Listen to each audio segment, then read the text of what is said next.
Hello everyone, मैं doctor प्रगति गुप्ता और आज इस वीडियो में हम बात करने वाले हैं कैसे हम अस्थमा को डायग्नोस कर सकते हैं, उसकी सिवेरिटी को डायग्नोस कर सकते हैं, उसकी स्टेजेस को डायग्नोस कर सकते हैं।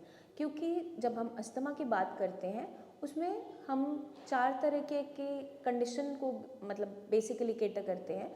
इंटरमिटेंट अस्थमा स्टेज होती है, माइल्ड सिम्टम्स होते हैं, मॉडरेट होते हैं और आपके सिवियर होते हैं। तो चारों को ही हमें समझना ज़रूरी है कि इनके अंदर कैसे हम कैटेगराइज करते हैं अपने पेशेंट्स को, या कौन से पेशेंट्स में कौन सी कंडीशन प्रेजेंट है। उसके लिए सबसे पहले समझना ये ज़रूरी है कि हमारी कंडीशन क्रिएट ही क्यों हुई। जब भी कोई पेशेंट चाहे श्यास में आता है या बेसिकली आप किसी डॉक्टर के पास भी जाते हो फॉर डायग्नोसिस, जब भी हमें अस्थमा का डायग्नोसिस बनाना है तो कुछ बेसिक हिस्ट्री टेकिंग की जाती है। क्योंकि अस्थमा को बेसिकली हेरिडिटरी भी माना जाता है, तो फैमिली हिस्ट्री ली जाती है कि आपके किसी भी फैमिली मेम्बर्स में से किसी को कोई एलर्जिक सिम्टम्स तो नहीं है, या रेस्पिरेटरी ट्रैक्ट के कोई इन्फेक्शंस तो नहीं रहे, या आपको इवन कफ कोल्ड किसी फैमिली मेम्बर को बहुत लंबे समय से तो नहीं बना रहता था। ये सारी की सारी हिस्ट्री ली जाती है। आप किस एनवायरनमेंट में रहते हो, कहाँ काम करते हो, कब आपके सिम्टम्स एग्रेवेट होते हैं, जब आप घर पे होते हो, वर्क प्लेस पे होते हो, इसकी अपनी ही एक इम्पॉर्टेंस होती है। क्योंकि जो अस्थमा है वो बेसिकली ट्रिगरिंग फैक्टर्स के साथ बढ़ता हुआ देखने को मिलता है। तो इस कंडीशन में हमें पूरी हिस्ट्री टेकिंग करनी पड़ती है कि शुरुआत हुई कैसे, तभी हम कैटेगराइज कर पाते हैं कि कौन सी कंडीशन में पेशेंट है। इसके लिए कुछ डायग्नोस्टिक टेस्ट होते हैं जो करवाए जाते हैं। सबसे पहला टेस्ट है स्पायरोमेट्री। स्पायरोमेट्री में क्या किया जाता है, एक मशीन के अंदर आपसे हवा ब्लो करवाई जाती है। जो नॉर्मल हेल्दी बींग्स हैं वो अच्छे से अपनी लंग कैपेसिटी के हिसाब से पूरा एयर ब्लो कर पाते हैं, लेकिन जो पेशेंट अस्थमा से सफ़र कर रहे हैं या कोई रेस्पिरेटरी सिम्टम्स रहते हैं उन्हें, तो उन्हें बहुत एफर्ट लगता है एयर को ब्लो करने में। साथ के साथ अगर वो उतने लेवल पे एयर को ब्लो नहीं कर पा रहे हैं जितना नॉर्मल हेल्दी बीइंग कर पा रहा होता है, और कुछ मेडिकेशन लेने के बाद, ब्रोंकोडायलेटर्स लेने के बाद वो अच्छे से ब्लो कर पा रहे हैं, तो कंफर्म हो जाता है कि आपको अस्थमा है ही। चेस्ट एक्सरे करवाया जाता है, साथ के साथ आप HRCT स्कैन भी करवाते हैं, क्योंकि हमें देखना होता है कि लंग्स के अंदर कोई कॉन्स्ट्रिक्शन तो नहीं कॉज हो रही है ब्रीदिंग पैसेज के अंदर, वो इन्हीं टेस्ट के द्वारा क्लियर होता है। साथ के साथ हम कुछ ब्लड टेस्ट भी करवा सकते हैं, जिसके अंदर आपका IgE एंटीबॉडी का टेस्ट करवाया जाता है। साथ के साथ हम इओसिनोफिल काउंट भी टेस्ट करवाते हैं। अगर ये दोनों ही इंक्रीज्ड मिलती है तो एलर्जिक सिम्टम्स होने के चांसेस और ज़्यादा बढ़ते चले जाते हैं। आपको एलर्जिक अस्थमा हो सकता है, हो रहा हो।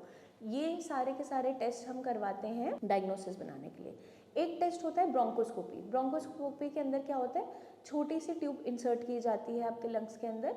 लंग्स में से आपका कोई भी म्यूकस अगर वहाँ फॉर्मेशन हो रही है या कोई फ्लूइड इकट्ठा हो रहा है, उसका सैंपल लिया जाता है, उसकी स्टडी की जाती है। उसके अकॉर्डिंग फिर डायग्नोस किया जाता है कि आपको कौन सी कंडीशन क्रिएट हो रही है। तो ये सारे के सारे टेस्ट पेशेंट्स के अंदर करवाए जाते हैं। साथ के साथ जब किसी को अस्थमा होता है तो जैसे हमने पिछली वीडियोस में डिस्कस किया, बहुत से सिम्टम्स देखने को मिलते हैं। वीजिंग है, चेस्ट में टाइटनेस है, सांस लेने में बहुत तकलीफ हो रही है, खांसी बलगम बहुत ज़्यादा आ रहा है, इची नोज़ है या फिर आइज़ है, ये सारे के सारे सिम्टम्स हमारे अस्थमा के होते हैं।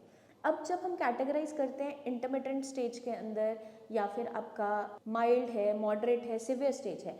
इंटरमिटेंट स्टेज के अंदर क्या होता है, कभी कभार हमें खांसी, बलगम या फिर ये वाले सिम्टम्स आ रहे होते हैं, अस्थमा के अटैक्स आ रहे होते हैं। हफ्ते में 1 से 2 बार भी हो सकता है या उससे कम भी हो सकता है। इसके अंदर आपकी नॉर्मल बेसिक एक्टिविटीज़ हैम्पर नहीं होती, पर स्पायरोमेट्री जो टेस्ट होता है वो हैम्पर्ड आ सकता है। जो हमारा माइल्ड सिम्टम्स होते हैं उसके अंदर 2 से ज़्यादा एपिसोड्स पर वीक होते हैं, जिसके अंदर हमें इन्हेलर्स का इस्तेमाल भी करना पड़ सकता है। साथ के साथ जो कुछ मेडिकेशंस है उसका इस्तेमाल भी करना पड़ सकता है।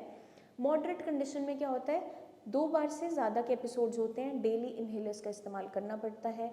साथ के साथ हमें कुछ भी क्विक रिलीफ मेडिसिन का यूज़ भी करना पड़ता है। और जो सिवियर कंडीशन होती है उसमें पूरे हफ्ते हमें ये सिम्टम्स देखने को मिल सकते हैं और ओकेजनली प्रेजेंट नहीं होते, डेली बेसिस पे हो सकते हैं, जो हमें बहुत ज़्यादा परेशान करते हैं और हमें डेली मेडिकेशन लेने पर भी आराम नहीं हो रहा था। तो ये सिवियर जो अस्थमा की कैटेगरी है, that is your chronic stage, जो हमें बहुत ज़्यादा परेशान करती है जब लंबे समय से हम इस बीमारी से जूझ रहे होते हैं।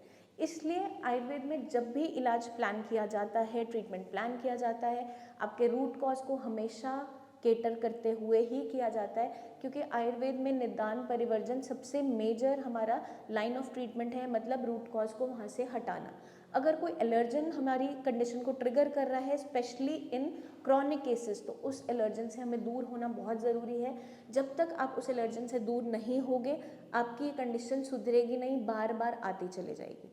इसके लिए आपकी डाइट प्लस आपकी एक्सरसाइज प्लस आपकी मेडिकेशन को प्लान किया जाता है, क्योंकि क्रॉनिक स्टेज में होम रेमेडीज़ काम नहीं करती, क्योंकि ये बहुत लंबे समय से आपकी बॉडी को परेशान कर रही है। इसमें proper line of treatment medication का बहुत इंपॉर्टेंस रहता है। उसके लिए पहले आपकी हिस्ट्री टेकिंग करते हुए हम पूरा कंडीशन को समझते हुए फिर ही ट्रीटमेंट प्लान करते हैं।